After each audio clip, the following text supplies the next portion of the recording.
Let's go ahead.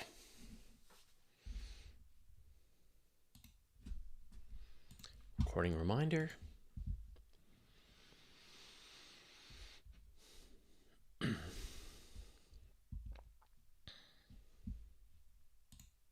Okay. Bear Cub Daycare. What interesting science is expected in 2026? So the big thing that we're all anticipating is going to be the Vera Rubin Observatory. And of course, this is the big telescope that's in the southern hemisphere that is scanning the entire southern sky every few nights. And it's going to be dumping tons of data out for astronomers to find new asteroids, supernova, Planet 9, aliens entering the solar system, and so on. And, you know, normally with these kinds of like big telescopes doing surveys, you wait that you're going to wait a couple of years for the survey to be complete, and then it's released in this giant data set. And so we've got that with, say, the Gaia mission or with the Euclid mission. But in the case of Vera Rubin, because a lot of the things that it is looking for are sort of breaking news, they're going to be releasing the data instantaneously. And so instead of you waiting, there's going to be places where you can go to watch supernova that it is finding night after night after night, finding the new asteroids and any objects, large objects that are moving, that are being submitted to the Minor Planets Center, and weird stuff that it's finding. And there's going to be all these data pipelines that we're going to be able to watch. So I think that's going to be the biggest thing, is that once Vera Rubin gets operational, just like any week now, we'll be able to watch that and just watch the science pouring out of it. And, you know, it really feels like I know I've been talking about this for years and years. And so I think once it fully gets operational, it's going to feel like James Webb, the same kind of cadence that's coming out of James Webb for a few months, or for like the first year. These new planets were found. This, you know, new gravitational lenses were found. All these asteroids, Planet 9. It goes on, and then, you know, things will settle down as we get more and more accustomed. New interstellar objects. And then things are going to settle down. So that is going to be the story of the year, I think. Not to mention just the really great pictures. And then you've got, say, the Artemis mission, which is going to be sending humans back to the moon. And, you know, although there's going to be a lot of science that's going to be uncovered, I think it's going to really excite people, because this is the farthest that humans will have been sent away from planet Earth in 50 years, like since the Apollo mission. And it reminds us that this is a thing that we can do. It's just that, you know, the budgets are very high and the complexity and the risk is very high. And so other things were priorities. And yet, you know, when humanity wants to do something amazing, we can really do great things. So those are the two big ones that I'd say I'm going to be looking for. I think a lot of people are excited about Starship. Hopefully Starship will continue its testing. Maybe we'll see a capture of the upper stage, which would be incredible, right? If we got a full stack launch, bottom stage, upper stage, the whole thing works, that would be mind-blowing, because that would show us that we truly have the capability for a fully reusable two-stage rocket. And then I think there's going to be a lot of, you know, I think the big piece of research, or the big controversy that we're getting a lot more information about, is the nature of dark energy. And, you know, we got the initial sort of ideas about this from the DESI survey that, you know, the dark energy is changing over time. And I think we're going to find, you know, we're going to get another round of data probably this year, tell us more information. So we're going to see this story of the Hubble tension, dark energy, get a lot more progress on that. And then apart from that, I mean, I'm trying to think about what other missions are coming up that are going to give us like more scientific information. There aren't any big like sample return missions. New telescopes are going to come online. So yeah, I can't think of anything else that I'm really looking forward to. But you know, always, it's always in hindsight. Like I just looked at the list of all of the top stories of 2025, and it's amazing the things that happen. Obviously, you know, 3i Atlas. Other pretty exciting events happened in the course of 2025. And so there's going to be a bunch of random stuff that happened in 2026 that we have no idea what they're going to be.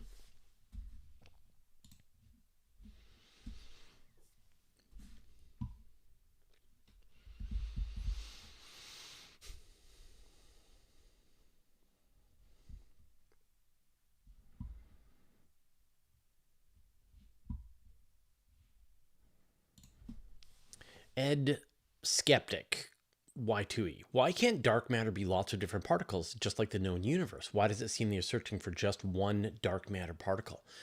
I'm not sure where you got your information that scientists think it's probably just one dark matter particle. But, when you talk to many astronomers, they anticipate that whatever the dark matter mystery is, whatever the answer turns out to be, it is probably going to be a collection of things.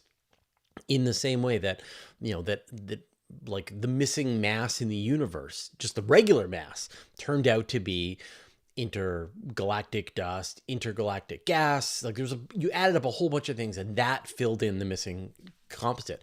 And, it seems most likely that, there's going to be a whole bunch of different particles that account for dark matter. The WIMP, the weakly interactive massive particle, is sort of considered the best candidate particle to explain dark matter. But you have a lot of possible particles that have been proposed that can explain that, like sterile neutrinos or axions and other kinds of particles, supersymmetric particles, and so on. And so it could very well be that we'll turn up axions, but axions will only account for 30% of dark matter. And so you need to come up with the rest. And so it is entirely possible that the dark matter mystery won't just be one particle is found, done, case closed. It's going to be, we got a little bit, then we got a little bit more, and that gives a hint to another little bit. And then it's going to take a while to fill all the pieces in.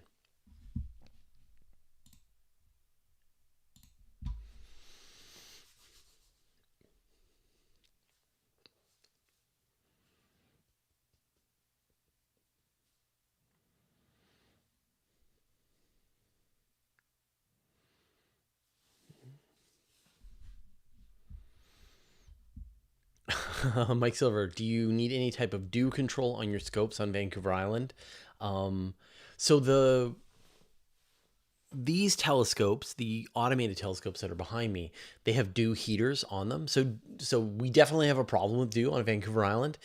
And so a lot of telescopes, if you build your own telescope, you can put a dew heater on the telescope. And it's something that just heats up the mirror, stops it from getting condensation on it, and then that way you can take images with your telescope without it being obscured by dew. Definitely, if you just leave your telescope out at night, it's going to get dew on it as the temperature changes, as water condenses onto your telescope. For the big one, which isn't here right now because we've been looking at Jupiter with it for the last couple of nights, there's no dew heater on it. You just like get dew if you are unlucky. But the best way to do it is put the telescope out a couple of hours before you're going to be observing with it. Let it cool down to the temperature of outside, and then do some imaging.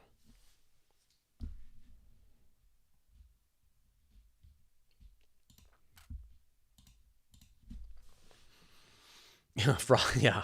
Jimmy James says it's frost these days. Yeah.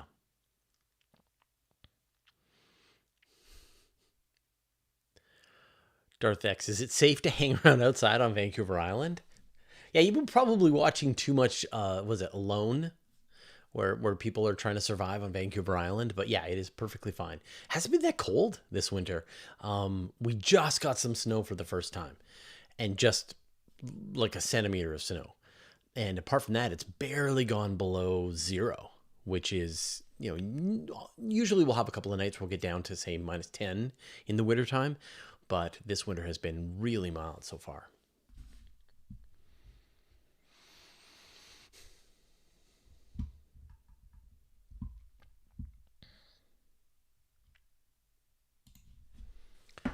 Paul Agostino, do you have any more feedback regarding your C-Star performance or opinions? Not really. My opinion of the C-Star has not really changed that much. The C-Star is the black one there of the two sort of automated telescopes that I have available right now. The other one is the Vaonis. And a dwarf mini is going to be on its way to me shortly, so I'll be able to try that one out as well. And I've tried both of them. The Vaonis has a much better view. Like, it takes much better pictures. But the Sea-Star is a much easier telescope to use.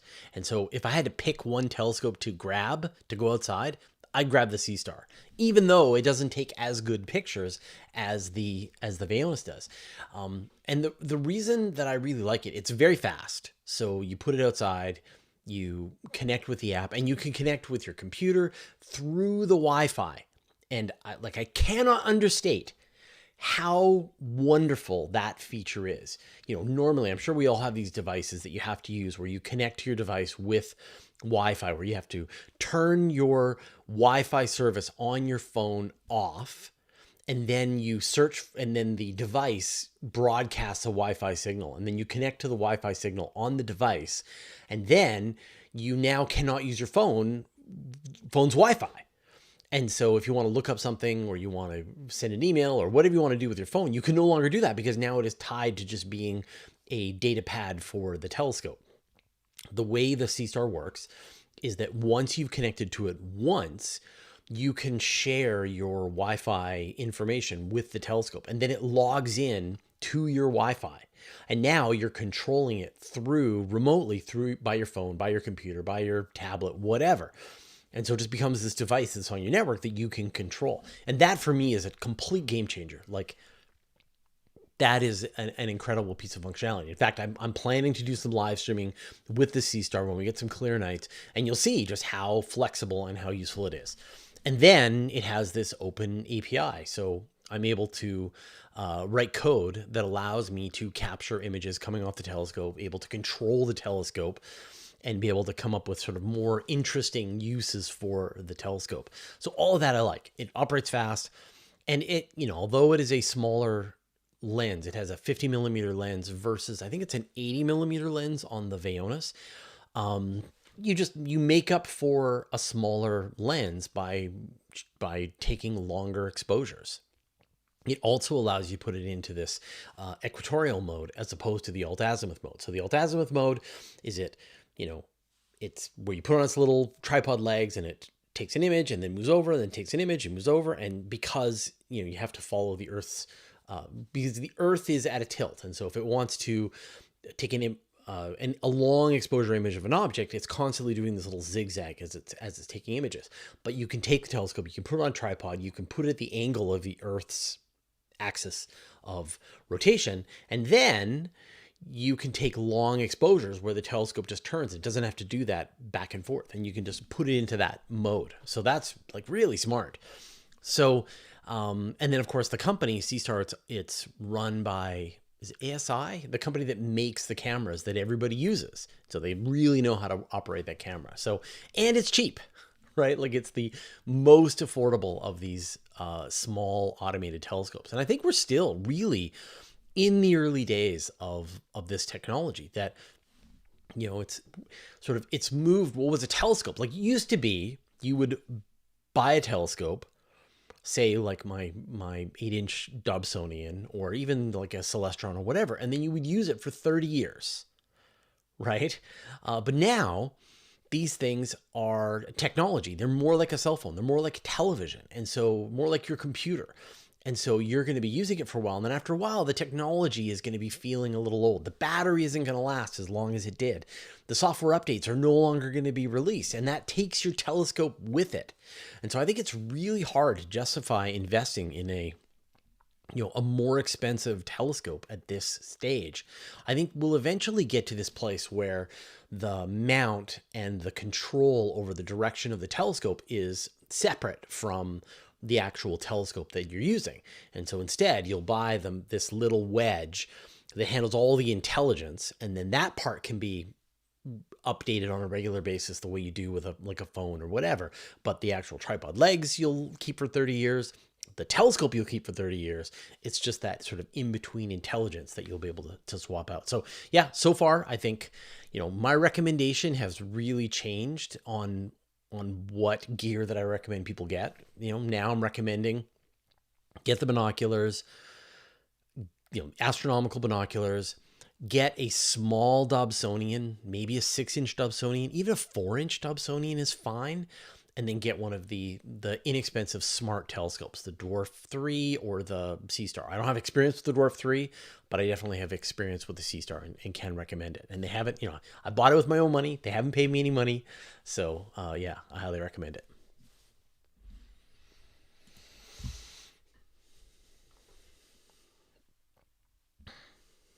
67 comment. I got you live. It's been over a year since I got to see a live show. Yow. Or however Canadians say whoop. How do we say that? Giver? I don't know.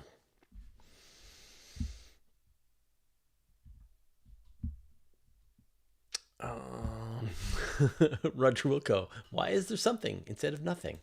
We have no idea.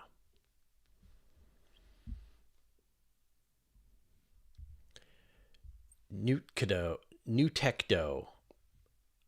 Does light travel forever? Does it bounce from walls, objects, travels in space forever? Where does it go? So light, as long as nothing interferes with the photons of light, they travel forever. And in fact, we were talking about sort of before the live stream about whether photons decay. And there's no evidence that photons will decay. And so a photon that has been emitted from the cosmic microwave background radiation has been traveling for 13.8 billion years. And it just didn't run into anything, didn't run into any stars, any planets, any dust, anything in between, no people, no eyeballs. Finally, after that enormous time, it has reached, for example, if you look up into the sky, you are seeing some photons that came from the cosmic microwave background radiation. Now, you can't see them because your eyes aren't tuned to the microwave wavelength, but they are hitting your face, right? They are hitting your eyes. And those have traveled for 13.8 billion years unimpeded until they reached your eyes. And there's some kind of like really interesting implications. Yes, like it bounces off walls or objects. So it doesn't bounce, although it can. But light can hit something, can be absorbed, and then light can be re-emitted. Like light can absolutely bounce off things. We can see reflected light off of stuff, but light can also hit something, get absorbed, and then get re-emitted as a different photon. And sort of an interesting version of this, for example, say inside stars. So you have a star where at the core of the star, it is producing fusion. Because of its temperature and its pressure, it is sort of mashing hydrogen into helium, and this process releases gamma radiation. But the gamma radiation can't go very far. It only can go a few nanometers before it reaches another atom of hydrogen or helium. And so then it gets absorbed by that hydrogen or helium. And then that atom has now gained the photon turned into an electron, and then it can emit it again.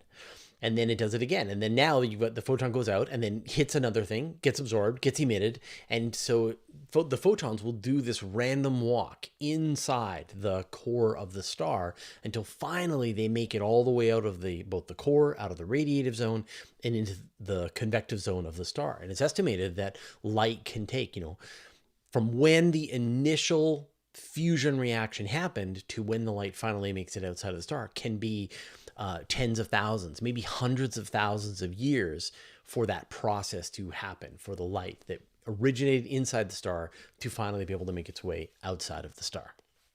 And then the other kind of crazy implication is that from the perspective of the photon, because it's moving at the speed of light, it doesn't experience any time. And so like if you go and you punch in, you take Einstein's, relativity calculations, you calculate how much time dilation you would experience when you're moving. If you punch in the speed of light, then the amount of time is canceled and you essentially get zero. And so, although a photon has no experience of time from its perspective, it is created and then it is absorbed by whatever it ran into, even though that could be 100 trillion years of time that photon has been traveling before that process happened. So speed of light is weird. Photons are weird. It's all weird.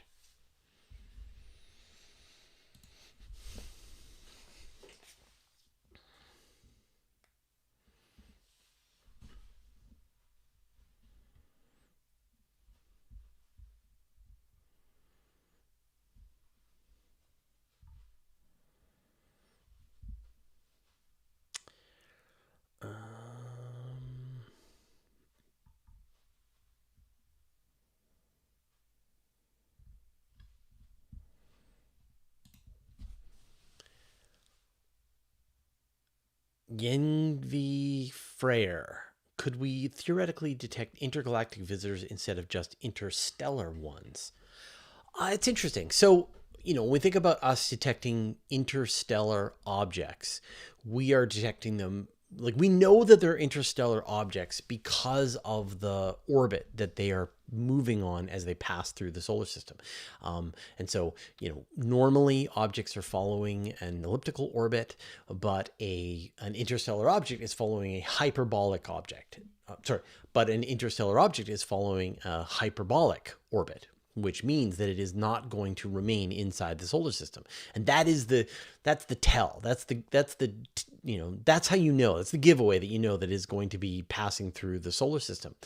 But would you be able to detect the difference between an interstellar object and an intergalactic object?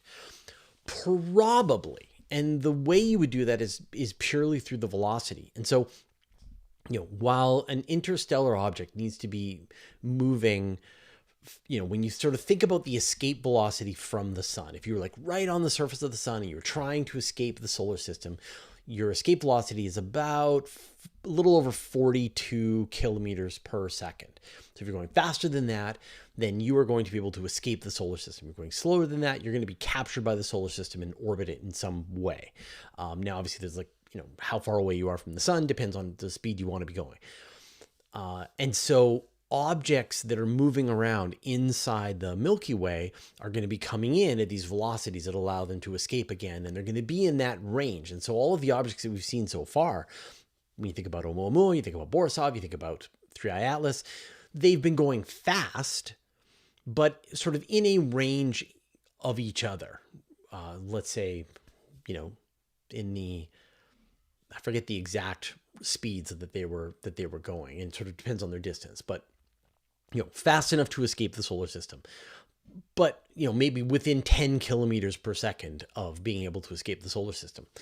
But for an object to move from galaxy to galaxy, to be an intergalactic object, it had to escape its original galaxy. And so that requires a lot of velocity. The escape velocity of the Milky Way is like 250 kilometers per second, which is dramatically faster than the, say, 50-ish kilometers per second you might expect an object moving through the solar system, or even less, 30, 20, right? And so for an object to actually be an intergalactic object, it would have to have been kicked out from its galaxy faster than 250 kilometers per second. So maybe it's going 300 kilometers per second. It would be passing through the solar system at 300 kilometers per second. And so astronomers would identify this object, see how quickly it's moving, and they'd say that not only does that object have enough velocity to escape the solar system, it has enough velocity to escape the galaxy. And so that is a true intergalactic object. And we know that stars are on intergalactic velocities. There are stars on escape velocities. We have seen exoplanets probably on escape velocities that are probably bringing their planets, like stars that are on escape velocities that are probably bringing their planets with them. And so they would also be carrying their Oort clouds with them, and the Oort clouds would be dispersing. And so, almost certainly there have been intergalactic objects passing through the solar system throughout its entire history. That would be incredible. And the way you would tell is the speed. You go like, that thing's moving too fast.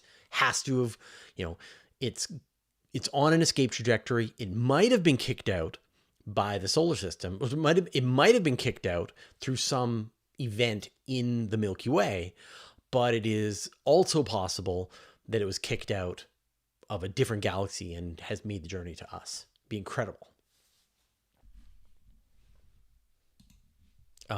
There was a paper we reported on a couple of months ago that, because there are stars that have been kicked out at intergalactic velocities out of, say, Andromeda or the Large Magellanic Cloud, that there are almost certainly stars from Andromeda that are already passing through the Milky Way. And so there must also be objects from other galaxies.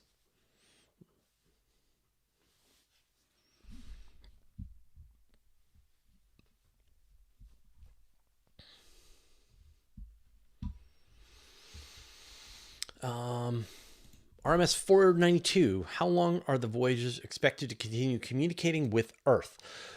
About 10 years. So the problem with the Voyagers is that they have this decaying piece of plutonium that provides their electricity, and plutonium has a half-life, and these things are nearing 50 years old, and the amount of electricity that they're able to generate, really the amount of heat that the plutonium is able to generate, has gone down over time, and eventually they're going to get so low that they're no longer able to power any of the science instruments, no longer able to power the transmitter, and then NASA will officially shut those missions down. And they've already been shutting down their instruments one after the other.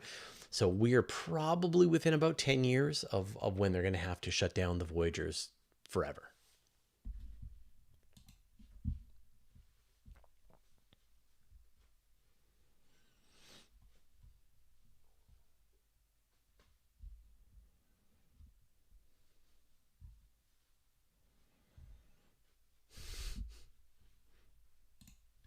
King Tad 1136. King Tad, which sci-fi spaceship would you prefer to be the captain of?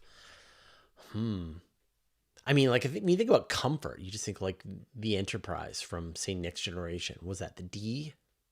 That would be great. You know, very comfortable holodeck, bar, lots of comfortable cabins. You know, some danger. We're just watching Deep Space Nine right now, and the what's the name? The name of the Defiant. Yeah, the Defiant in Deep Space Nine is a pretty cool spacecraft, very powerful, very fast. That's cool. Yeah, I don't know. I'm trying to think even from science fiction. So in science fiction, the Culture series, there are the spaceships in the Culture series, and they are sentient. They're grown as intelligences, and yet they're also spaceships. And they're gigantic. They can be tens of kilometers long. They can have whole cities inside of them, and they sound pretty cool. So I would probably want to be the captain of a starship in the Culture series. Of course, because they are completely intelligent spaceships, what does it really mean to say that you're the captain of the spaceship? You know, you're his pet. You're the spaceship's pet, I guess. I would be the pet of a spaceship in the Culture series. The Orville?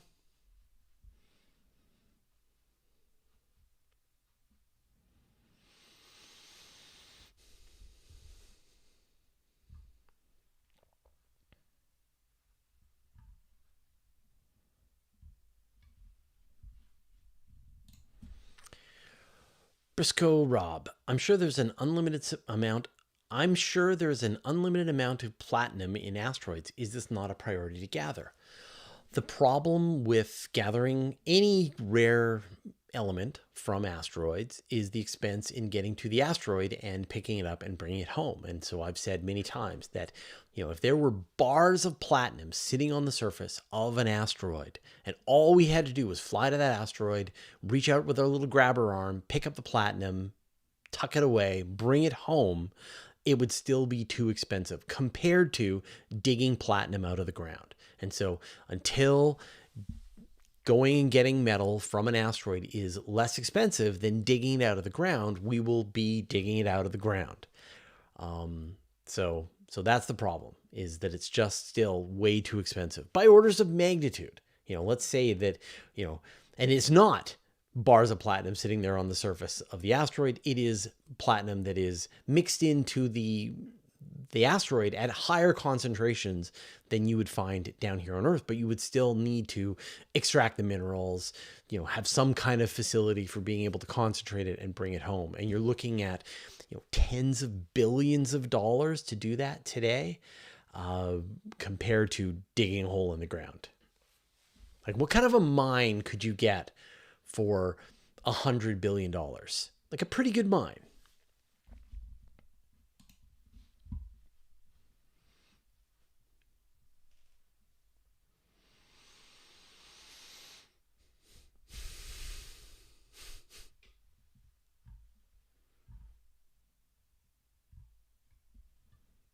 Kevin Hagen, are there blue stars in the universe? Absolutely. Go outside, look up. You can see blue stars. Blue stars are the hotter stars. So red stars are the cooler stars. Stars like our sun, the sun is considered a yellow dwarf, but it's really kind of white. And then as soon as stars get hotter than the sun, they get bluer and bluer. And the hottest stars are definitely blue. And you can see it with your eyes. Go outside, take pictures. You'll see blue stars.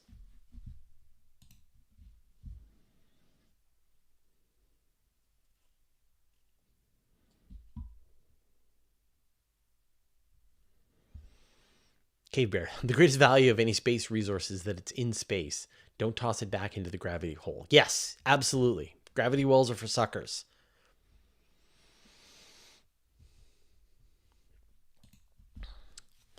Pete Rund J, why do you refuse to embrace AI? What would the world look like if people refused to use a tractor? Are you simply being a modern day Amish person in the astronomy world?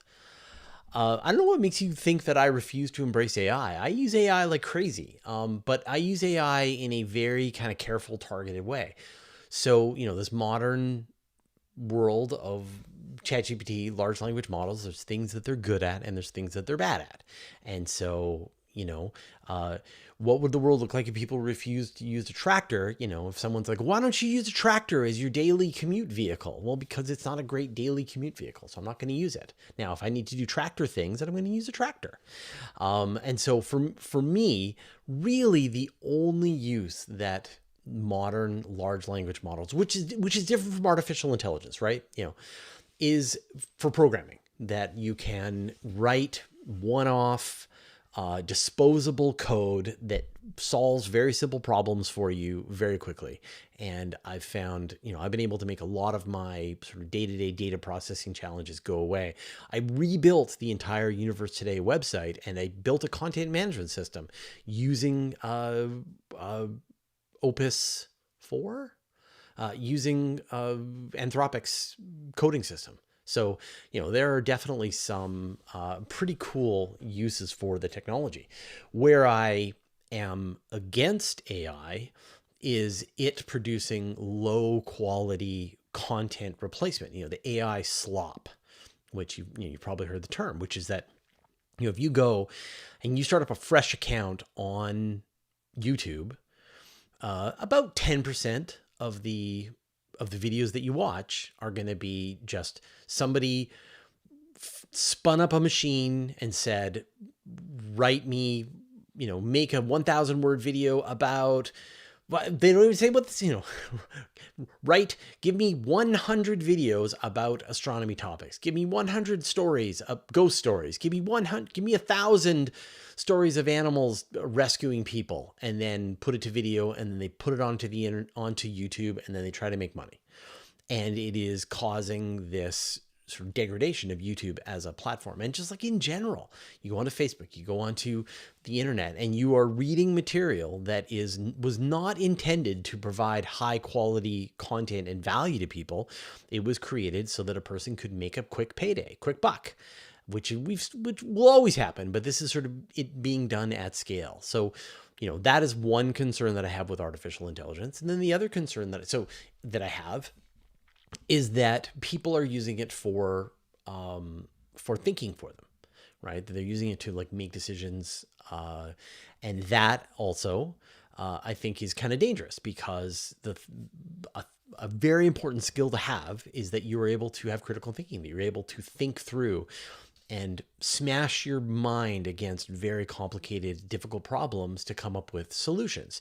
And that if you cede that skill, cede that capability to some outside agent, then you get worse at it. And over time, your ability to think deeply and creatively goes away.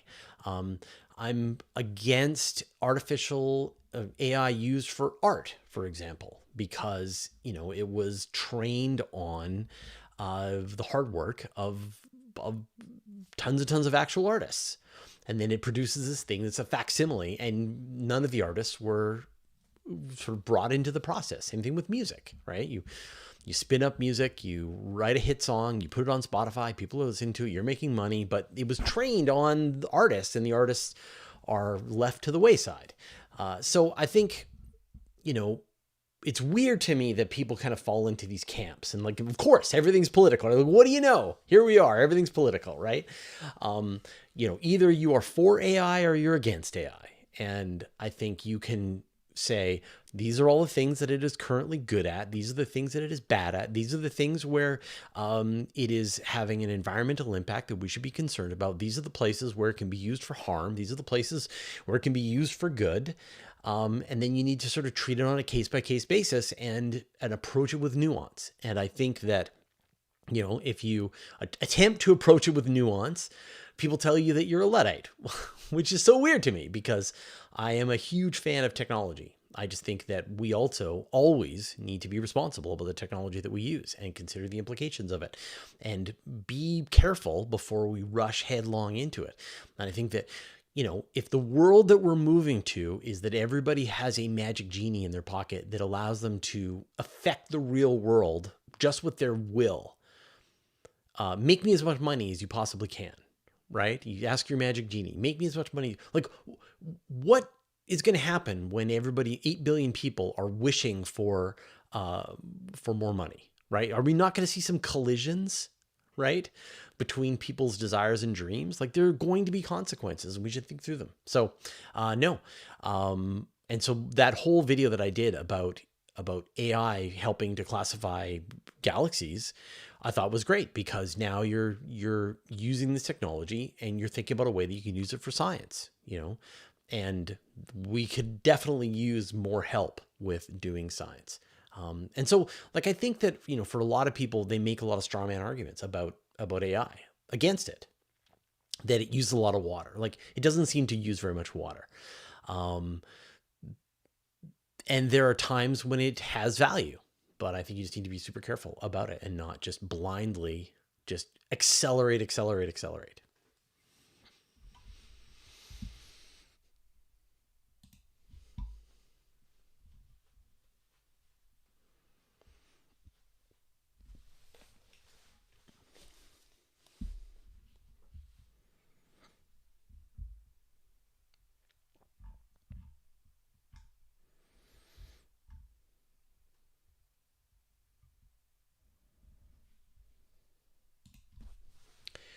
Jack C. Branch, could there have been life on Venus sometime in the past? Yeah, we don't know. Like, one of the things that seems likely, although there is still an argument in the planetary science community about this, is that there was water on Venus once. So, although it is currently a runaway greenhouse effect, it is a hellscape, and you definitely wouldn't want to try and have liquid water on the surface of Venus. You wouldn't want to have life there. Maybe in the past, it was cooler and it was sort of a more reasonable temperature, and so could have had liquid water on the surface. And like, there's the range of this, the argument is still so big. So some people are arguing that, in fact, the surface of Venus might have been habitable as recently as a few tens of millions of years ago, hundreds of millions of years ago at the most. Others say, no, it switched over into a runaway greenhouse effect within the first few 100 million years, first billion years, whatever. And then others say, no, it's had a runaway greenhouse effect right from day one. But there's a lot of really interesting stuff about Venus. It is the same size as the Earth, same composition as the Earth. It has twice as much nitrogen in its atmosphere as the Earth does. We have, whatever it is, 30% oxygen, 70% nitrogen in our atmosphere. We have a volume. If you take all of the nitrogen and you weigh it, you double that. That's how much is still in Venus, the thing that it's missing. It has the oxygen, right? It has it locked up with the carbon dioxide. The thing that it's missing is the hydrogen, the water. It is dry as a bone. Although there is like sulfuric acid in the high atmosphere. So we don't know if it was ever reasonable. If it was reasonable temperature, then the question is, would there have been life there? And then that just comes back to, how often does life form? And then also, was there panspermia here in the solar system? Could life maybe started on Mars, and then there were asteroids that were knocked off of Mars that spread life to other planets in the solar system. We always choose Mars because it's got the lowest gravity well. It's the easiest place to escape from. But, we know that there's life on Earth. So did life on Earth get spread from Mars? And if it got spread from Mars, did it also get spread to Venus? And then Venus cooked. And so we don't know. Now, there are a sort of small group of astrobiologists that hold that, in fact, Venus is still habitable today. That if you go up into the upper atmosphere, you get to about, say, 75 kilometers altitude, then the pressure and the temperature are very similar to what you get on Earth. Now, the composition is still carbon dioxide with clouds of sulfuric acid, but they've done tests with the sulfuric acid. They found that there are certain kinds of amino acids that can withstand that, and that, in fact, there could be some mechanism that is allowing life to still survive in the cloud tops on Venus. So there's a lot of unsolved questions about Venus. When did its runaway greenhouse effect begin?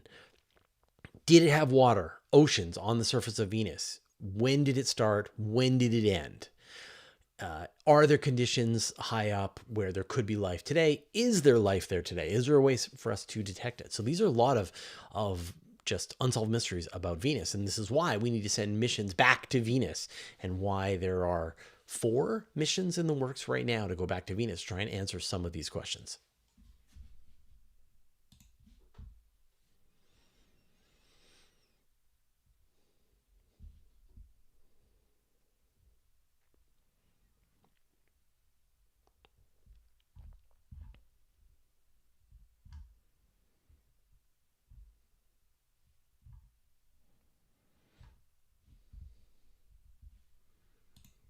Billions and billions of stars. Is it true that the golden records will last for billions of years? If so, then the records might be the only things left of humanity. Yeah, it's about 1 billion years. So the golden record, which is this record that was put onto the Voyager spacecraft, and it was sort of put in a protective case.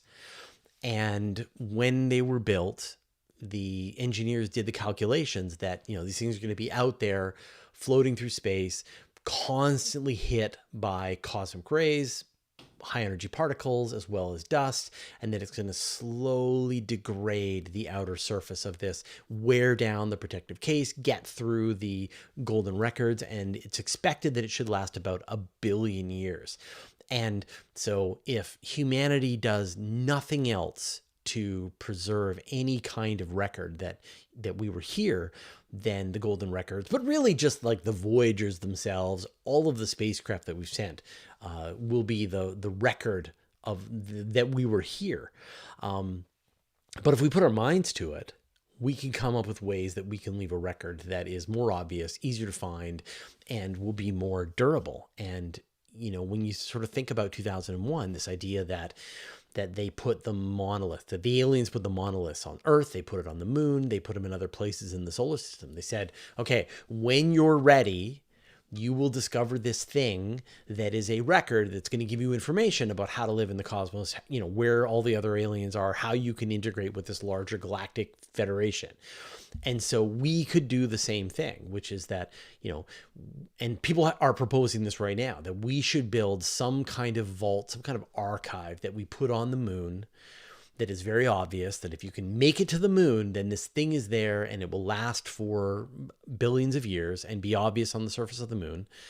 And that when humanity doesn't live up to its potential, ends, and then the octopuses rise up and they build their spacefaring civilization and they get to the moon, they'll find some record that we were here. And there's this really great idea, and David Kipping sort of talks about this in some of his videos, that we will be able to communicate into the future with a future civilization that arose on Earth, and that's the most likely aliens that we will ever be able to communicate. The most likely intelligence that we will ever be able to communicate with is one that also formed on planet Earth. And so we should come up with a way to give them Wikipedia or some record of our knowledge so that when they make it to the moon, they can find that and they can use that to enrich themselves, because chances are, they will attempt to go to the moon at sort of the similar technology curve that we're at. or that we were at when we went to the moon. And so we can share this information, help to advance their civilization. We'll be long gone. We'll be this precursor civilization that's long gone, is giving them information from the past, teaching them about their heritage and their history. It would be really cool, apart from the fact that we all died. But still. So yeah, we should definitely leave a long-term record that is easy to find, unlike the Voyagers, which are hard to find.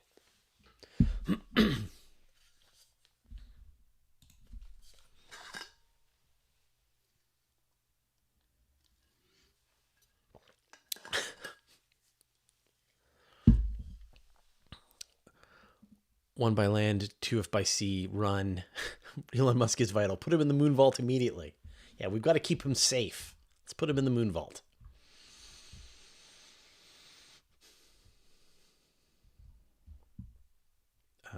Kevin Hagen, how many constellations are there? There are 88 constellations.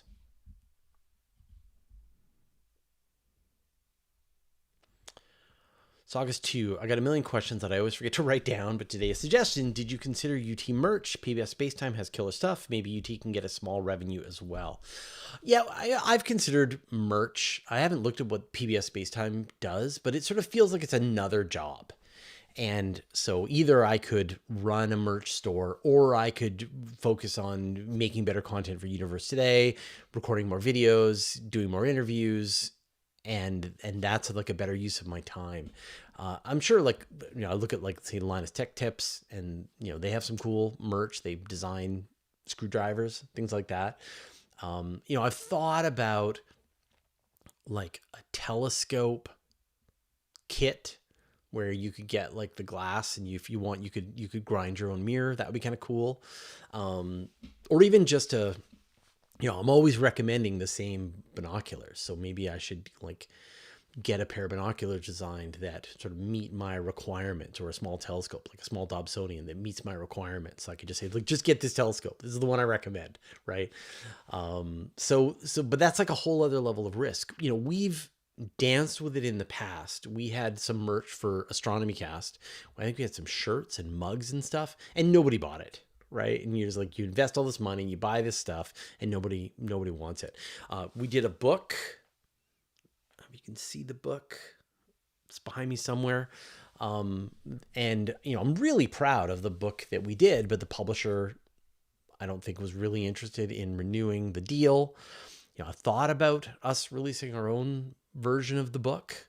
I think the rights revert to me at this point, so we could probably do an updated version of the book. So, you know, it's always like running a merch store just in general is already a complicated enough job. And, you know, with limited time on my hands and sort of the size of the operation that I want to run with Universe Today, it would be really tricky for me to justify putting in the time to actually do merch. I chat with Anton about it from time to time, the producer, and we always kind of like, no, I don't think we'll do merch. But still, be kind of cool.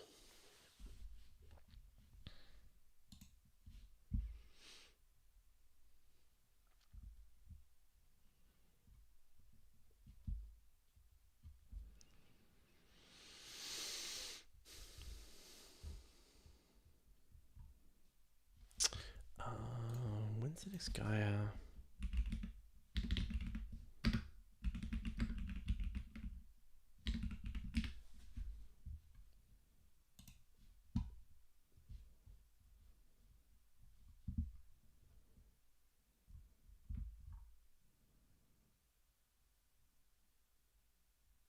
Okay. Zero cool. Any news from the Gaia mission, the data, etc.? So the Gaia mission, of course, is the mission from the European Space Agency that was cataloging the position and movements of like more than 1 billion stars, and it was helping to discover exoplanets and all kinds of stuff. And it is like still like my favorite mission. And it is ceased its operations earlier this year. Did it happen in 2024? Anyway, it recently ceased its operations, which is sad, but they are still in the process of crunching the data. And now at the end of 2025, there are 3 big data releases that have come out of Gaia.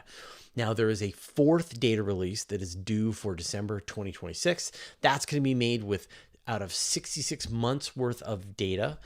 And it's expected that that is going to give us a lot of information about exoplanets that Gaia has been observing, because, you know, those were very difficult to observe and you needed the longest operations to do that. And then the final data release 5, is expected to come out in 2030. And then that will wrap up all of the data releases from the Gaia team, and astronomers will have the full information available to them. So we still have another year for data release 4, and then another 4 years, 3 years? For 4 years for data release 5. Which would be really cool. The complete Gaia legacy archive of all their data. So although the mission is no longer gathering information, the legacy continues.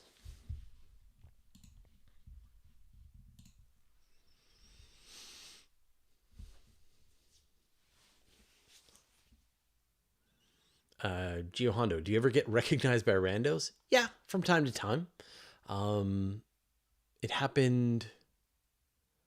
Where was I? It happened in Japan. I was walking in Japan with my son, and someone came up and said, "Are you Fraser?" I'm like, yeah. It's happened here in my city, actually. Someone recognized me. Knew that I was in town, though, so I think they weren't that surprised. But yeah, I would say, you know, I've been recognized in the wild maybe 5 times.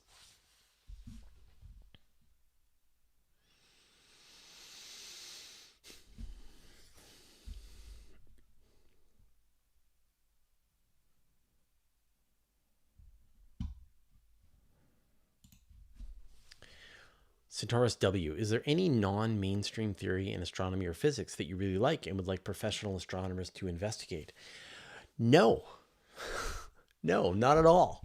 You know, and you know, you probably don't see this. Like every time I do this live stream, I do this big long sort of soliloquy where I sort of set the tone of the live question show that I do. And one of the things that I really put a lot of emphasis onto is that I'm not a scientist, I'm a journalist. And so, you know, I'm not equipped, I'm not educated enough to have an opinion about various scientific theories, the validities of various things. So when it comes to actual scientific theories, you know, this answer for dark matter or that answer for the Hubble tension or any of that, inflation, whatever, I literally have no opinion, because I recognize in myself that I do not have the scientific knowledge, the experience and education to be able to have formed an opinion. And I know that sounds like really weird to people when they watch this, because they're like, oh, come on, you know, you must have an opinion. Like, I really don't. I do not have an opinion about, you know, like I have plenty of opinions. I won't shut up about the things that I have opinions about, but but they aren't stuff that I don't have personal experience with, that I'm not educated about or whatever.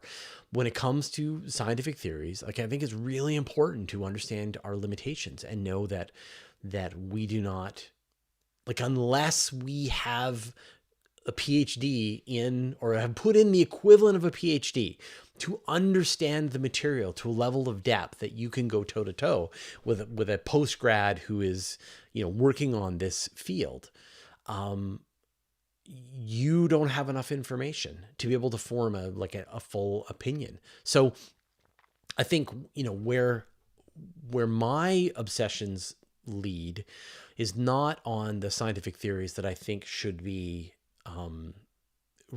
where money should be spent. I mean, obviously, like I have things that I would love, you know, exoplanets, but they're mainstream, right? And so I'm like, I would like to see a sample from Mars. I would like to see more information on exoplanets, but none of it is non-mainstream, right? My preferences still fall into the mainstream. I think where I would like to see more allocation of funds, but this isn't non-mainstream, but like I would love to see better science education, more work done to sort of help people appreciate the what impact science is having on our daily lives, and so that we have a better just connection to the scientific method. Like that alone, teaching people how they're just naturally scientists, that they're naturally doing the scientific method all the time, and that skepticism, like when a person is skeptical about scientists, that is a perfectly natural and very useful instinct to have. You should be skeptical of stuff. You should be skeptical of many things, but then you should have a way to be able to investigate it, to have your skepticism acknowledged and resolved. And so, I wish more people could learn how to be able to do that. But no, when it comes to sort of just general astronomy, I have definitely no non-mainstream opinions about any of that.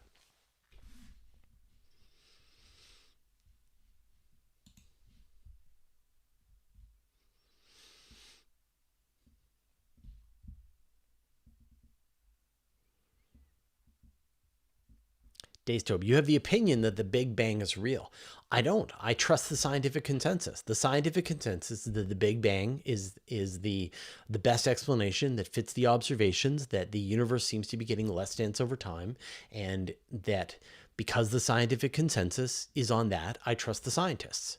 That the shortcut, if if you're not willing to put in the 12 years that it's going to take for you to be able to get enough information to be able to form an opinion about one of these scientific matters, the best thing to do is to trust the scientific consensus. In general, that delivers the results. You can live your life trusting in the scientific consensus on any topic, and you will most likely be correct and be sort of, to give you the most dependably, scientifically valid way of living your life.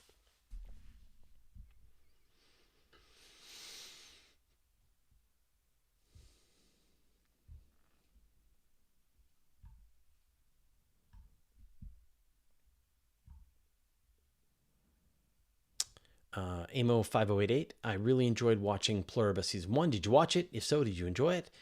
Yeah, I haven't shut up about Pluribus. I think it's the best show of the year. So yes, I watched it. Loved it. Best show of the year.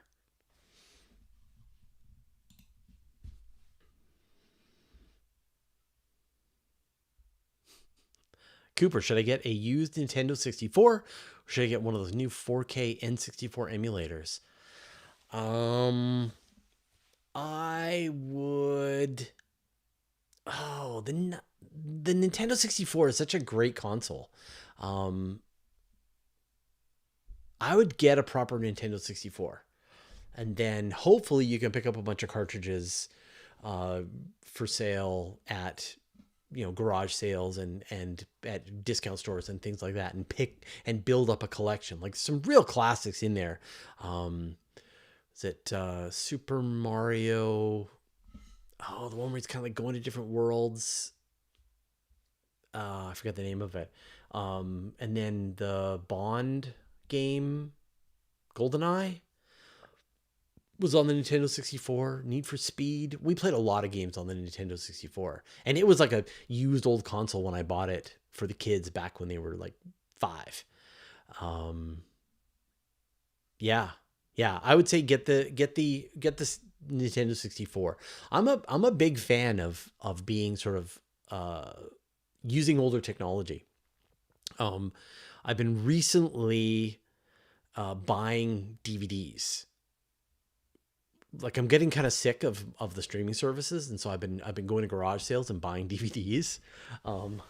So, and then I also we have a place. Yeah. Okay. We have a place in Canada. I don't know if you have it in the States as well, called Value Village. And so it's like, people donate their stuff and then they sell it to us for relatively inexpensive. And so I pick up DVDs for like $2-3 a piece. And I've been sort of building this collection of all my favorite movies. So what have I got here? Inglourious Bastards, Fight Club, Hot Fuzz, 12 Monkeys, Kill Bill, Dread, 28 Days Later, Beautiful Mind, Heat. So,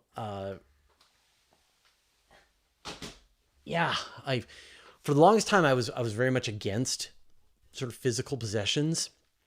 I was like the first guy to be like, ditch your books, just read it on the Kindle. Ditch your video games, just collect a Steam library. Ditch your media, just stream on, ditch your CDs and just play Spotify. And I'm coming back around now and going, no, actually, I kind of want a physical version of the thing.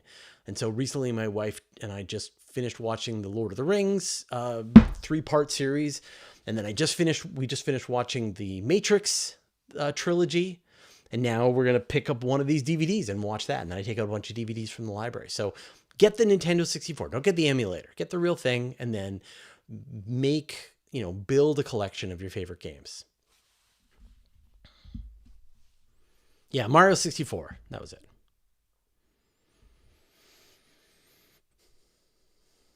And then I also got a Blu-ray. I've got a Blu-ray player, and then I've got sort of a stack of Blu-rays that I've been picking up as well. You can see them right there. So what have I got there? I've got all the Batman movies, Quiet Place, Star Trek Into Darkness, Arrival, Inception, Master and Commander, Gladiator, Planet Earth, Django Unchained, a lot of Quentin Tarantino. And I kind of like this process with,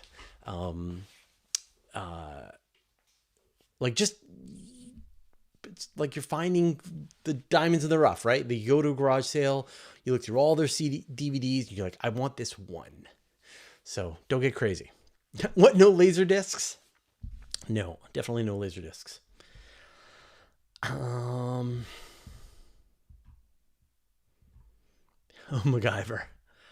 Yeah, like I think that the danger with this, the risk is that you get crazy again and you start to collect things that you're never going to watch. And so the line that I'm making is like it has to be the best of the best of the best. Like my absolute favorite stuff. The stuff that for me is a 5 out of 5 or a 4.5 out of 5. Only that is the stuff that I'm going to buy. And like in the end, I may end up with 100 DVDs, my favorite 100 DVDs, and that's it. But then I can just watch them again and again.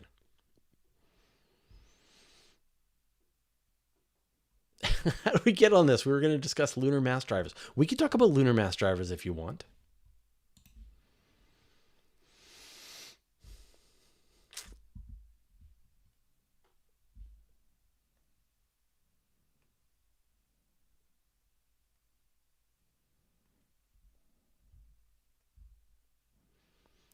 Indoor teacher, when will we have a moon base and when can I go there? So when will we have a moon base? So right now, NASA's plans for building some kind of permanent installation on the moon probably starts around the Artemis 5 or 6 mission and beyond. I would say probably into the mid 2030s is when NASA is hoping to have like some people on the surface of the moon for longer than a couple of days.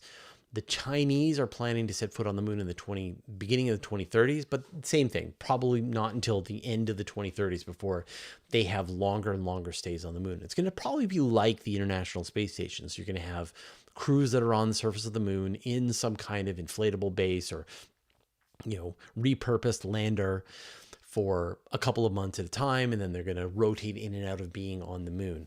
So I would say, when will we have a more permanent, what you would consider to be a base, something the equivalent of, say, what we have at the South Pole? Probably in the 2050s, 2060s.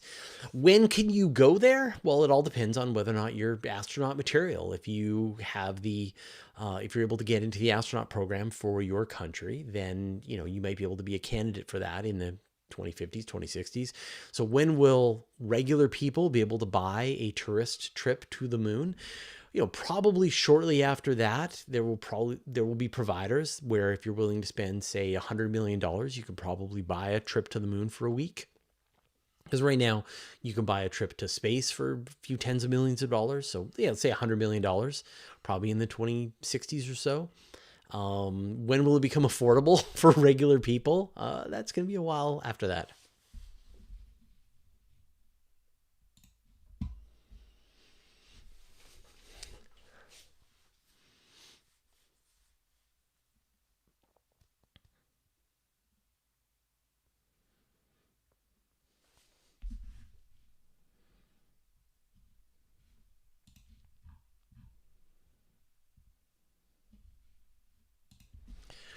Santiago T75. Fraser, do you think there could ever be a practical use for the Lagrange Point 3? Finally, a Lagrange Point question. Like, have you forsaken the Lagrange points? So Lagrange Point 3, the Earth-Sun L3 Lagrange Point. And so if you sort of think in your mind the various Lagrange points, L1 is in between the Earth and the Sun. L2 is on the other side of the Earth, opposite from the Sun. And L3 is on the opposite side of the Sun. If you imagine, it's sort of like counter Earth. So, wherever the Earth is, in the exact opposite side of the Sun, at roughly the same distance from the Sun, although it's a little bit different than that, is where the L3 point is. And so it is another roughly gravitationally stable place where you could position a spacecraft. And so it would be, you still would require fuel. It's like, it's gravitationally unstable. And so you still require fuel, but you require less fuel than you would need to be in any other location to remain in that spot. And so what would be the value of having a spacecraft on the other side of the Sun from the Earth? We couldn't communicate with it. So that's a big downside. Well, it could observe the far side of the Sun. We can observe the near side of the Sun. An object on the L3 point would be able to observe the far side of the Sun. And then we could combine our data to see a full map of the Sun at any time. The other idea, and this is one that I really like, is that the other Lagrange points, L4 and L5, are ahead and behind the Earth in its orbit around the Sun. And so if you have the L3 point on the other side of the Sun, then L3, L4, and L5 form a giant triangle, roughly an equilateral triangle. And then you could make an interferometer. And so people have done calculations that, the L4 points, that you sort of imagine, all of the Lagrange points, L4, L5, and L3, are sort of orbiting around the Sun with the Earth as the Earth is going around. And that the Earth is on an elliptical orbit around the Sun. But in fact, if you put objects in orbit at the L4 and the L5 and you hold things stable at the L3, then you can keep your spacecraft within about 10,000 kilometers of a perfect equilateral triangle at all times. And so that would allow you to have this interferometer. Probably not a visible light interferometer, although that would be amazing, wouldn't it? But maybe a radio interferometer. So you build a version of the Event Horizon Telescope that has a baseline of 250 million kilometers. When you consider the size of the current Event Horizon Telescope, where it's the size of planet Earth. Imagine if you had one that was that much bigger. Big radio telescope at each one of those points, forming the equilateral triangle, creating the most gigantic version of the Event Horizon Telescope. You could then look at the event horizons of many, many, many more black holes at incredible resolution. So that's a perfectly good use. There's been other ideas that you could use the L3 point for, but it doesn't come up very often because it's on the other side of the Sun from us.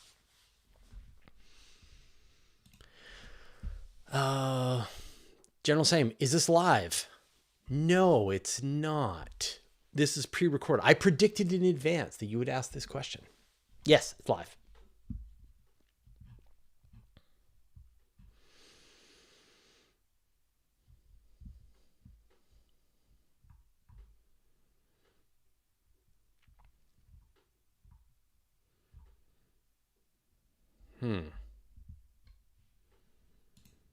Ed Nelson, could you get a sun out of quantum foam? So I'm not entirely sure the question that you're asking here, but there's this idea of sort of quantum uncertainty that, particles, the particles that make up your body, the particles that make up the sun are not really there, that they are there's like a predictability of where particles are actually going to be. That in fact, all particles are really just these waves that are part of the cosmos, and that they are most likely to be in this one location. I am most likely to be in my studio recording this YouTube video live, but there's a tiny little chance that some of my particles are on Mars. Very remote, very, very small chance. And yet, if you wait long enough, then that sort of unpredictability will cause all of my particles to appear on Mars. And so I would teleport to Mars because, the sort of probability of where I am ends up being on Mars. Very remote possibility. And so, whenever you have these very, very remote possibilities, but if we happen to have an infinite universe in space, then things that happen, have a very small likelihood of happening can still happen. And in fact, happen an infinite number of times in an infinite universe. If we have a universe that is infinite in time moving forward, then the chances of a star reformulating out long after all of the stars have died is almost zero, but it's not completely zero. And if it's not completely zero, and you have an infinite number of time, then it is guaranteed to happen. And so, one idea for the Big Bang is that if you wait long enough, like, I forget the number. Sean Carroll did the math in a paper where he calculated how long you would have to wait for the Big Bang to happen again. It's a ludicrous amount of time, but it is a finite amount of time in a universe that theoretically will last for an infinite amount of time. And so it's inevitable that you'll get another Big Bang into the future. So, could you get stars forming? Absolutely. And in fact, so many stars worth of material that it's another Big Bang.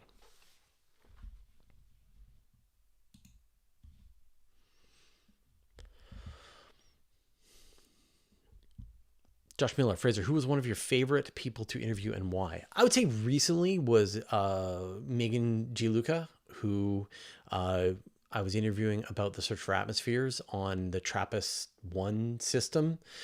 And she had come so prepared for the interview. She had all of the papers that she wanted to talk about in front of her. She knew the names of all of the researchers that she wanted to bring up.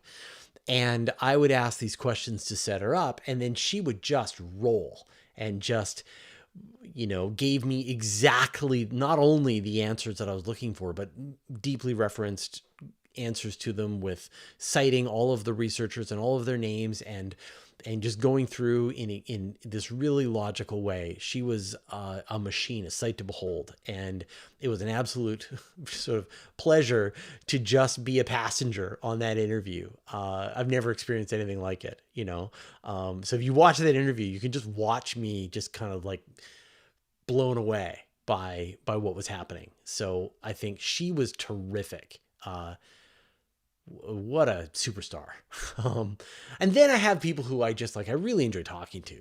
And there are so many of them, where it's just an easy fit, I like talking to Adam Frank. I like talking to David Kipping. I like people who are very comfortable, who have a lot of experience in doing interviews, are very well spoken. Paul Byrne, and you just enjoy your time with them. And you're like, where did the time go? We could do this all day. We could literally just chat about this kind of stuff all day. I just did an interview today with the director of the Columbus Science Center. And it was one of those where we were just, it becomes less of an interview and more of a conversation, which is, I know, a thing that people find a little unpleasant, I think. They don't like me to talk. They want me to just listen. And, why are you interrupting him and bring up your own points? And I think it's, because that's how conversations work. As a person says something and you see where they're going and you're just really enthusiastic and you want to jump in. And as an interviewer, it is a thing you are not supposed to do, right? You do not interrupt the person that you're talking to. But as having a conversation with someone, I'm sure that's what your experience is like. It's this give and take. It's back and forth. You're having a really good time. And there was an interview with, I think it was Hank Green, and Vsauce Michael, or was it Vsauce Michael? And I forget. Anyway, and it was this back and forth. It was it was an interview, but the interview was just fluid back and forth and it was absolutely gripping to sort of hear two people talking and enjoying each other's company and having a good time. So those for me are very fun when we're having this conversation and we're both sharing ideas and it's really fun. I get that with John Michael Gaudet when we talk, he's sort of very similar to me. We're more just peers chatting with each other about the interesting things that happen in space and less about him interviewing me or me interviewing him. So those for me are very fun, which is different than the times when I feel like I'm being a journalist, right? Like sometimes my job is to take this person who has this knowledge, to pin them down and to extract the knowledge from them for your benefit. And it can be hard work for me. It can be unpleasant for the person who's being interviewed, and it can be sort of difficult for you to listen to. And yet, knowledge is being transferred. You are discovering and learning new things about the universe because of this process. And so important work is being done. But other times it can be, hopefully, it can be this very casual, very smooth, very enjoyable conversation that you are just enjoying the ride. And I feel like I've been traumatized by the audience to not do that. And yet I hear interviews where it is this just back and forth, give and take, really interesting conversation with two people who have a lot of things to say and they're really enjoying each other's company. I would like to do more of that. So, you may find that I'm going to interview people, but it's going to feel a lot more like just a conversation. It was with Alex O'Connell and Hank Green, I think. Yeah, it was an amazing interview and just a great conversation. I really enjoyed it. And I think, I could do that. That would be super fun. I wish I could do more of that. So, I think I always have to sort of decide, am I here to extract knowledge from this person in an efficient way, or am I here to have a conversation? And there's no plan. There's no direction that we're going to go. We're just going to chat, and it's going to be, and hopefully, I'm interesting to listen to. They're interesting to listen to. The combination of it is going to be fun to listen to. It's something that you'll enjoy. I hope. So I think I'm going to be brave and do more of that and not feel so sort of, pigeonholed by the audience. So, yeah.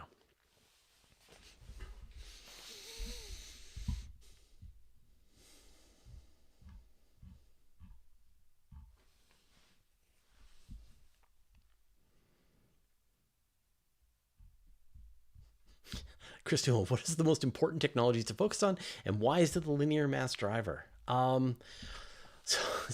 are a lot of important technologies to focus on.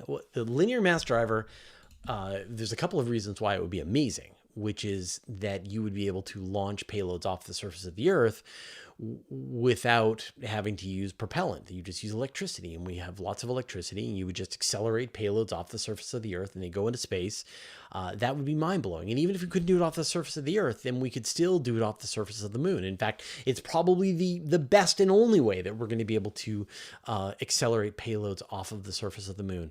There was an interview that I did about a year ago with a Finnish researcher talking about the sort of the best way to do that you sort of time things perfectly. You can be launching payloads off of the surface of the moon. You have a long time to catch them in orbit before you can then take them away from lunar orbit. And once we're doing that, once we have a accelerator on the moon that is throwing material off of the moon into orbit, we're catching that and then we're putting it to work. It's propellant or it's regolith that we're turning into the O'Neill cylinders at the L4 colony, then we're living that future spacefaring civilization.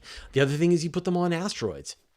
You put your mass driver on the asteroid, you are mining the asteroid, you are flinging the material off of the asteroid towards a collection point, And you were also changing the orbit of the asteroid to make it safer. And so you could take a near Earth object, something that is potentially dangerous to the Earth, and you purposefully put a mass driver on that object. Think about Apophis. You put a mass driver on Apophis. You are mining Apophis for our future space exploration needs, and you are making the orbit of Apophis safer. And eventually, we could have mass drivers on every single dangerous asteroid, every near Earth object in our vicinity.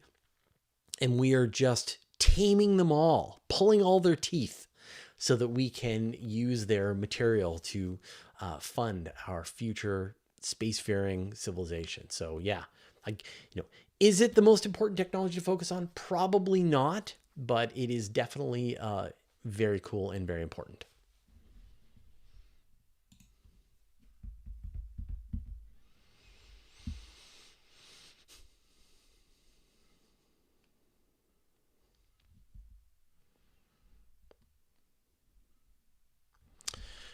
Fraser's favorite space-based and non-space-based podcast. So non-space-based podcast, what do I jump to listen to? I would say Hardcore History. If I could think about all the podcasts that show up on my podcatcher, that's probably the one that I'll listen to immediately as soon as a new episode drops. And then for space, it is definitely Sean Carroll's Mindscape podcast. His question shows are terrific. I learn a ton from his question shows, and because he's operating in the world of quantum mechanics and relativity and physics and things that I dance around, he jumps in headlong and is able to answer those questions very well. Particle physics, things like that. But also he interviews people in a very eclectic way and gets a lot of really great researchers.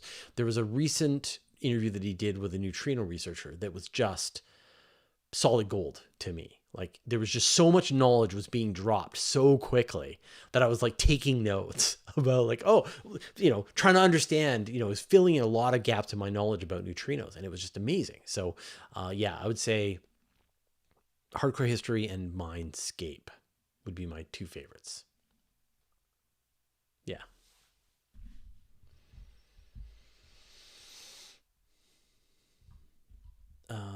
Addicted to globing. Did the U.S. government shutdown have any effect on the study of 3I Atlas? Well, yeah, I mean, it had a effect on science in general, on missions, on funding, on telescopes, all kinds of stuff. And of course, the biggest thing that we saw was that the images taken by the Mars Reconnaissance Orbiter were delayed from being released to the public, waiting for the end of the shutdown.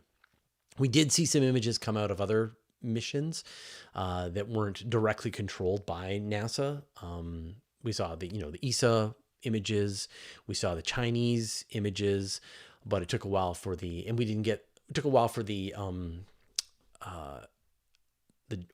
JUICE. We're still waiting on the Europa Clipper images, so maybe they haven't been taking it. I don't know. So no, I would say that just like in general, if there had been a government shutdown, then we would have got the images released from the Mars Reconnaissance Orbiter like immediately, because generally a lot of the NASA missions, they release their images just directly onto their servers right away. And so with MRO, we had to wait for the shutdown to end.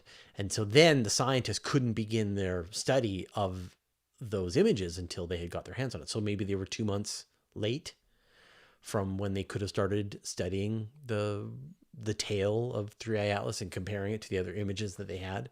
But, it wasn't a gigantic hit to science.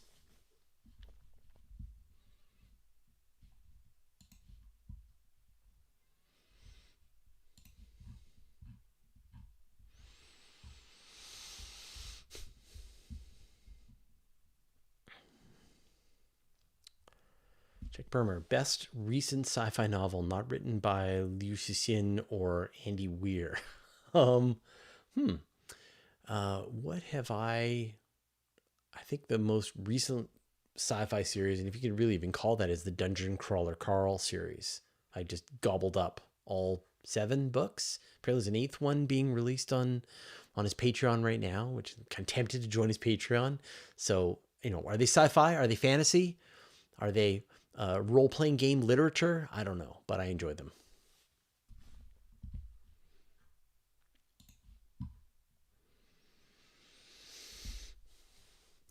Astro Girl, hey Fraser from London. I'm working on my final project, which is using Gaia data to map the structure of the Milky Way. Any tips? I'm a planetary science and astronomy student. That is awesome. Do I have any tips? I mean, there have been some really great visualizations that people have done using data. There's some, I know Scott Manley did visualizations of asteroids in the solar system using data from the JPL Minor Planet Center. Dylan O'Donnell did a really cool thing where he pulled in all of the locations that the Hubble Space Telescope had observed, and then he plotted them all on a sort of map of the sky, and so you could see all of the places that the Hubble Space Telescope had imaged. And in fact, he calculated that it had only imaged about 1% of the sky, which was kind of amazing. People expect that the Hubble Space Telescope has looked everywhere, but it really hasn't. So, I think one of the questions that people grapple with is what does the Milky Way look like in our vicinity in 3 dimensions? There are some tools you can use, some software you can use to be able to explore that. But what are some ways that you can, like, for example, could you do an animation that shows a cube of, a parsec or maybe 10 parsecs in all directions around the solar system, and then run it forward in time and show stars moving through this 10 parsec cube over the course of 10 millions of years based on extrapolated motion from the Gaia? Like, I think that there are a lot of ideas in being able to visualize information from Gaia, or you could have the Gaia map, and then you could have layers. You could click on and off the neutron stars, the black holes, the white dwarfs, the stars of this variety, that variety, and you could have sliders that would allow you to sort of zoom in and show different parts of the galaxies, the fastest moving stars, slowest moving stars, the ones that have high metallicity, the ones that have low metallicity. It would be like very interesting to study a chunk of the galaxy and just kind of muck around with it and sort of get a sense, just follow your instincts about what's out there. So yeah, I love this. Please let me know, like, drop me an email when you've built something so that I can check it out and then help you promote it, or even interview about it. That sounds great. Congratulations. Please let me know.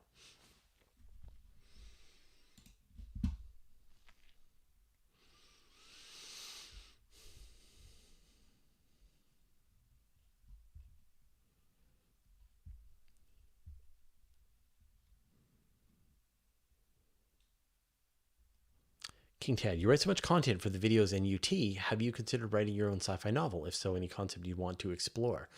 So I've written in the past, although the writing that I was doing was not fiction. I was writing nonfiction for the role-playing game industry, actually. And so I've written a couple of books, and it's awful. I hated it. I hate writing books. I like writing short things that I can sit down in over the course of a day or two, write the whole thing, call it a day, move on. So no, writing something like that has no interest in me. The closest I have to writing fiction is that I'm running a Dungeons and Dragons game for my kids, my adult kids, right? They're in their 20s, and their friends. And I am like pouring it on. Like, I am coming up with a world that has this dark cosmic horror, and there's layers of revelation that are going on, and I'm trying to build this larger narrative arc that incorporates the players and put a lot of energy into telling a compelling story that they're part of, and background, and making all the pieces weave together and stuff. And so that's the closest I have to like writing a sci-fi book. So I have ideas for sure, but the hard work is not about having ideas. The hard work is like sitting down and writing the words. And I think it'll be probably never that I will write a science fiction book. Yeah, probably never. I much prefer to read them, and I enjoy writing shorter pieces than longer. Short stories, maybe, if I have a good idea.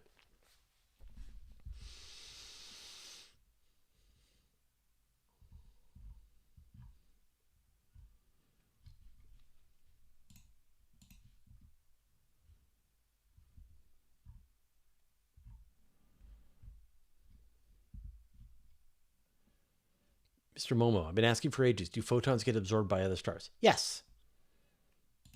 Photons get absorbed by other stars. Where are we at? 636.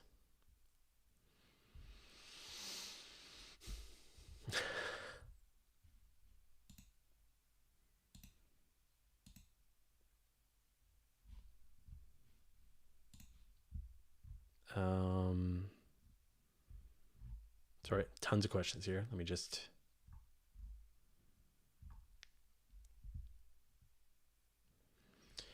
Jasper Rust. Could a rogue planet pass through the inner solar system, and could it happen in our lifetime? So could a rogue planet pass through the solar system, the inner solar system? Absolutely. It's estimated that there are more rogue planets in the Milky Way than there are regular planets. And so they're out there. And in fact, there was a paper that we reported on a couple of weeks ago that that one explanation for why we have the positions of the planets, the shapes of their orbits, how they migrated outward, was caused by a planet moving through the solar system, and not very close. It didn't have to get within, I think it was like 60 AU of the sun. And yet that was, it had a few times the mass of Jupiter, and that was enough to mess up the orbits of the solar system. So will it happen in the future? Well, almost certainly a rogue planet has not passed through the inner solar system. That is a very small target to be able to get to. And the consequences of a rogue planet passing within the inner solar system would be pretty catastrophic and would cause the orbits to change dramatically. And we would see the evidence of that. And so in 4.6 billion years, there's no evidence that a planet has passed through the inner solar system. And so what are the chances that it's going to happen within our lifetime? Very small. What is the chance it's going to happen within the lifetime of the rest of the solar system? Very low. So, any of these, like, what if a black hole passes through the solar system? If it did, it would be a nightmare. But it has never happened in the history of the solar system. Otherwise, the orbits of all the planets would be super messed up. And so you can kind of assume that it's not going to happen because it's just a very rare remote thing that's going to happen. Even though there are probably 100 million black holes in the Milky Way, the chances of any of them getting close enough to mess up our solar system is very low.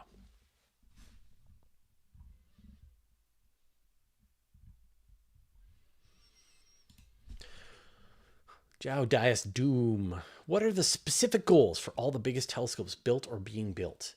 I mean, for the biggest telescopes that are being built, and there's this whole new class of giant telescopes that are under development right now. There's the Giant Magellan Telescope, which is a 30-meter class telescope. There's the Extremely Large Telescope, which is a 39-meter telescope. And the purpose of all of these telescopes is to create a really big telescope that astronomers can use for whatever they want. The biggest telescopes on Earth right now are in this 8-meter class range. There's a bigger telescope on the Canary Islands. It's 10 meters across. There's the Large Binocular Telescope, which is 2 8-meter telescopes side by side. And there's the Very Large Telescope, which consists of 4 8-meter telescopes that can operate as a single telescope that is a larger baseline. And, these are used for all kinds of stuff. They're used to find exoplanets. They're used to observe quasars. They're used to look at Betelgeuse. They're used to look at objects in the solar system. They're general purpose tools. And so the next generation of telescopes are going to be able to be these general purpose tools, but they're going to have like better scientific instruments on board, much larger apertures that are going to allow them to resolve features that are smaller on other objects.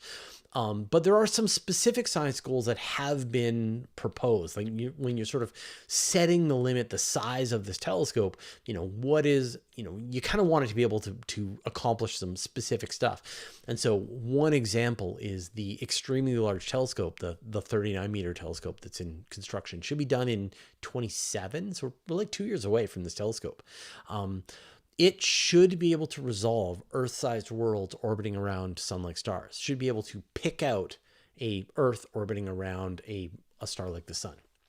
They need to know which star to look at, but once it does become operational, then theoretically it should be able to find them. So that's the kind of thing you're like, well, you need at least a 39-meter telescope. You need a coronagraph that has this level of capability, and then one of the things that you should be able to do is make this kind of observation. So, but really, this next group of big telescopes are just giant light buckets that astronomers can use for whatever tasks they need. And then they're going to have a suite of instruments on board that make them good at very specific kinds of things. Like, even on the very large telescope right now, it has the sphere instrument, has the gravity plus instrument, things that are used for helping find exoplanets, or things that are used for doing photometry, or things that are used for looking at the polarization of light. And these have other purposes as well. So stay tuned. There's this giant class of telescopes, 30-meter plus telescopes.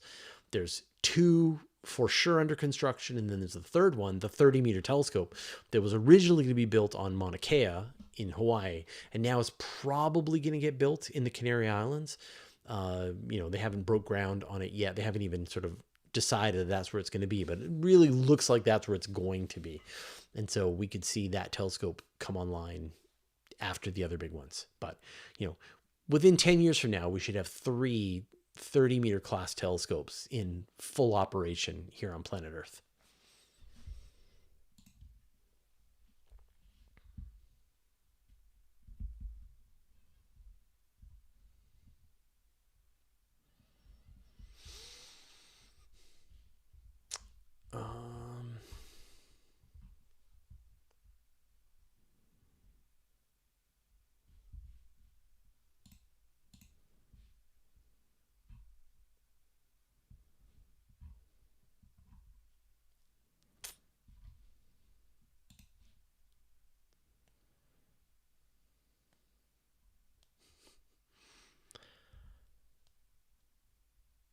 Sorry, there's some great questions here.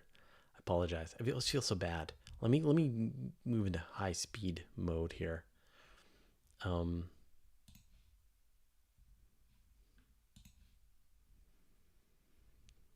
Matthew Ritter, what is the highest a homemade garage rocket has made it into space? Are we even close? I don't know what the highest people have done. The highest amateur rocket.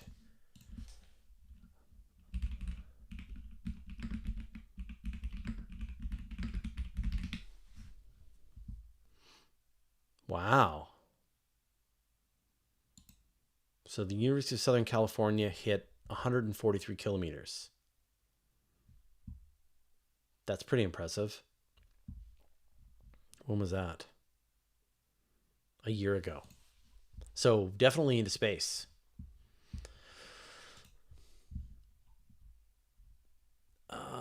Harry Hodge, can you give a brief bio where you grew up, went to school, etc.? I grew up on a small island off the west coast of Canada called Hornby Island.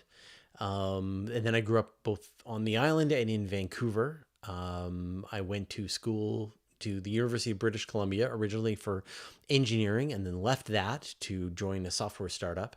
And then I left that to found Universe Today, and then got my computer science degree while I was working on Universe Today. So I have been a space and astronomy reporter, journalist for 26 years now. Closing on 27, is that right? 26, yeah. So in March, I will have been doing this job for 27 years. And I've reported on tens of thousands of stories, interviewed thousands of astronomers, recorded thousands of videos and podcasts.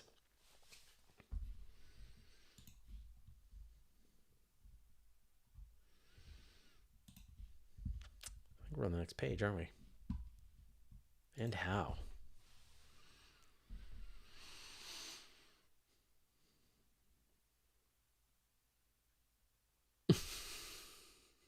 People really want to send Elon Musk on trips into space. Just think of the science that could get done.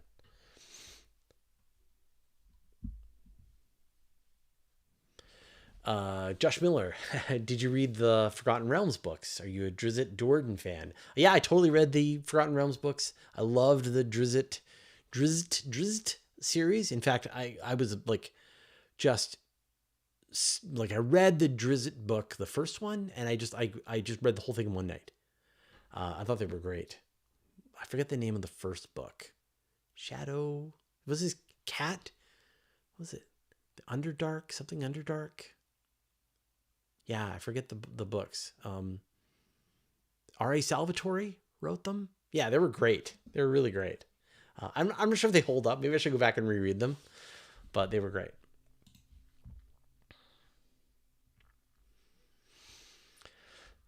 Bennett Dogby, could a catastrophic asteroid like what we're trying to avoid on Earth hit Mars and actually help to terraform it? Like a catastrophic asteroid hitting Mars would make a mess on Mars. Would it help terraform it? It would like warm it up briefly, and would, you would get clouds of dust that would be blocking the surface of the planet. Although, I mean, it has dust storms that do this already. What you really need is the delivery of ice.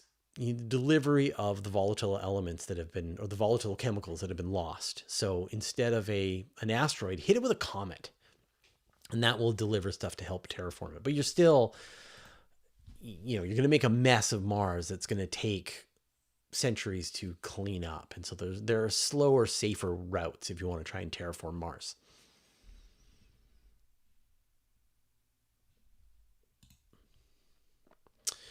Rob McCachron. Yeah, Rob McCachron. Could black holes be the cause for gravitational effects we attribute to dark matter? Yeah, theoretically. One of the theories to explain dark matter is that there are black holes that are, they are definitely qualify. They are dark.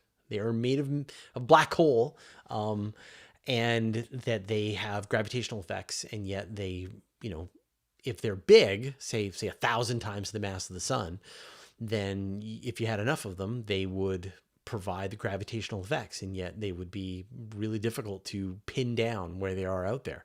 The other possibility is that you go the small route and you get primordial gravitational, you go with primordial black holes, things that are, maybe few, million tons, things that are the mass of asteroids, and then you just have a lot of them out there.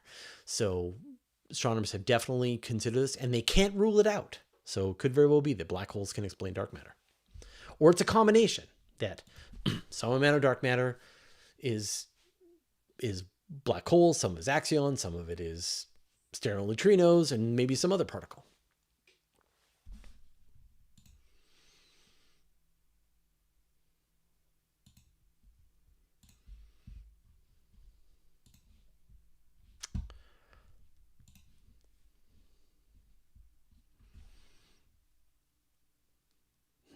Sid Vicious, can you give us some small channel recommendations? Yeah, like I try to do that. Like I don't do it off the top of my head, but I sort of put myself into find small channel mode.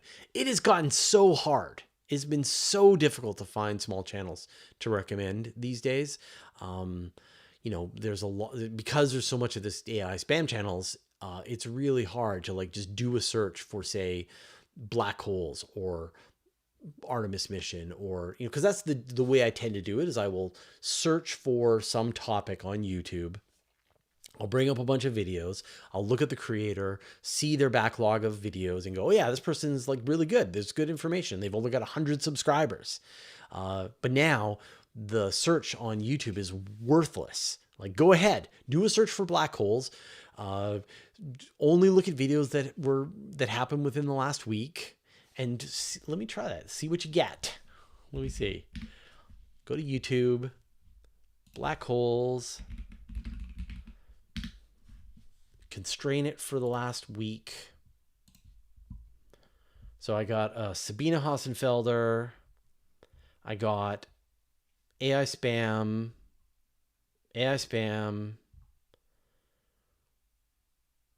nuclear engineer reacts to action lab. Okay. Spam, spam, spam, and Minecraft video, spam, spam, spam, spam, spam, spam, spam. Whoa. I don't see any more. All spam. Yeah. So like I couldn't find a creator in that. So I have to look for things that are a little more obscure. So I will look for, say, specific astronomical objects. And then in theory, somebody is talking about it. And it's not the kind of thing that a spammer would think to talk about. NGC 7062 or something like that. And so that's a way that I can use it to find them. But yeah, Sabina is not a small channel. So I wouldn't, we've chatted in the past.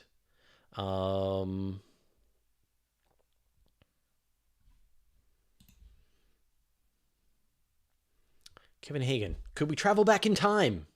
You asked a bunch of questions, Kevin. Could we travel back in time? We have no idea, no mechanism for how we could do it. But when you sort of think about it logically, if it is possible for reverse time travel to be, a thing that can be done in the future, then we would expect to see time travelers now. And so we don't see any time travelers that have come from the future. Therefore, we can expect that time travel will never be invented into the future.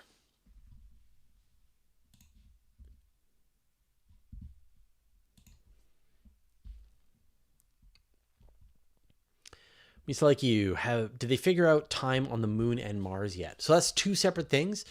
For the moon, there is an international collaboration that's coming together, and they've made proposals for time on the moon. And so we're just kind of waiting for that to be ratified. There's going to be a lunar time, and it takes into account like what, because the moon isn't part of any specific time zone, it's its own time zone, but also there is less mass on the moon, and so clocks tick more slowly on the Earth than they do on the moon, and so you're going to get a drift between clocks.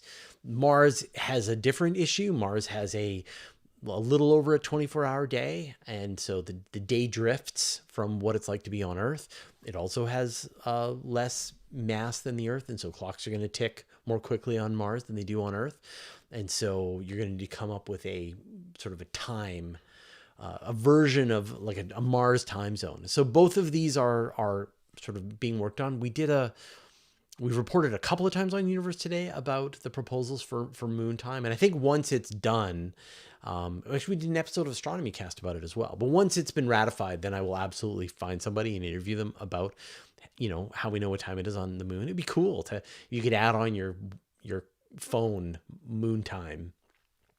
And it would take into account both its time zone as well. It'll probably be tied to universal time, but it will drift from Earth's universal time, and so it's going to have to constantly compensate. And then the same thing for Mars. But then Mars has a day, and so it's going to need its own. What time it is on Mars depends on what part of Mars you're in. So they're still working on this, and yet it is a very important question. Like if we're going to have missions go to the moon, they're going to need to be able to coordinate. They're going to need to know precisely down to the millisecond what time it is. And it can't be wrong because, a lot of experiments, a lot of instruments require perfect timing. So they do have to solve this problem. And it's not simple.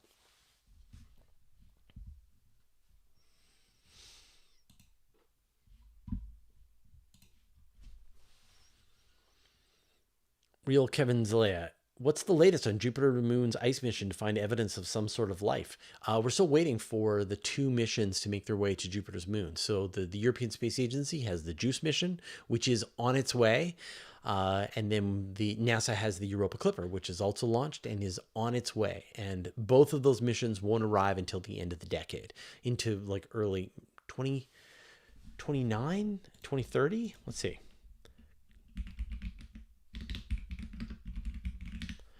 Clipper gets there 2030, and the JUICE gets there.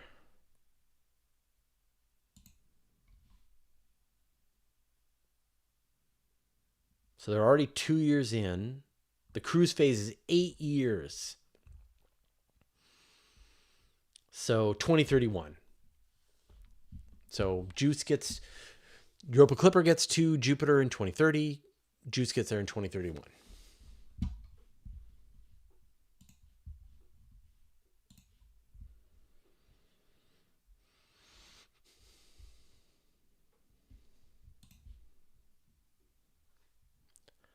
Lubo in China, are there any proposals to take parts of the ISS and use them for the Lunar Gateway? No. Right now, the plan for the NASA version is to deorbit their part of the International Space Station. The Russians have been saying that they're going to detach the Russian components from the station and then have it be its own standalone Russian space station. People are skeptical that this is a thing that the Russians are actually able to pull off. It's an old, aging, 30-year-old piece of equipment, and their capacity to send missions up to space is greatly diminished. And so we'll see whether or not they're able to actually pull this off, or they're just going to allow their portion of the station to be deorbited with the American version.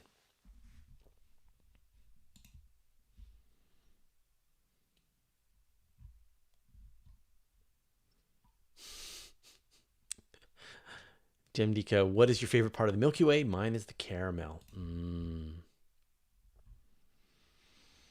you ever seen that photo where the Mars approaching the Milky Way and it's like just 2 chocolate bars?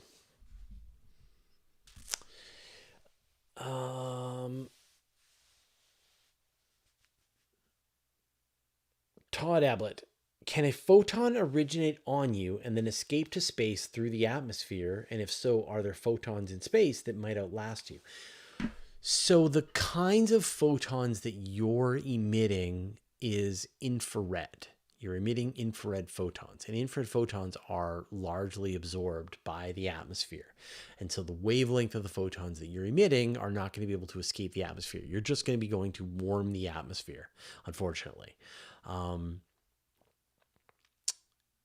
I'm trying to think if there's any photons that you can emit in visible light.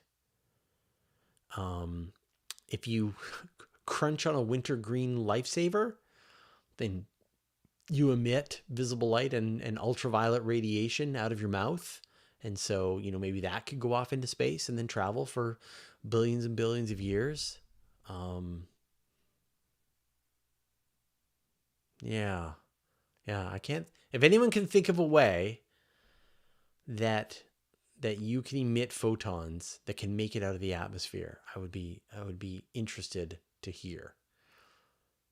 Just naturally. Yeah. All right. Well, we've reached the end of our live stream. Thank you, everyone, for hanging out with me tonight. I hope you're all having an interesting end of the year, and I look forward to chatting with all of you again next year. Thanks to the moderators, Zapfan's here. Yeah, you reflect visible light. That's true. So you're being hit by photons. They're bouncing off of you, and then they're going off into space, and then they're traveling for billions of years. So I think that counts. You didn't generate the photons, but you are at least reflecting the photons. Like if a mirror is reflecting light and it's going off into space, yeah, that counts. Good one, Zapfan.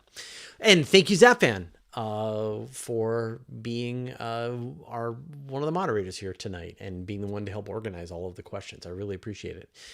Thanks in advance to Chad and Anton for having to edit all of this nonsense together into the various episodes that we post. I will see you all next year, I guess. Thanks, everyone.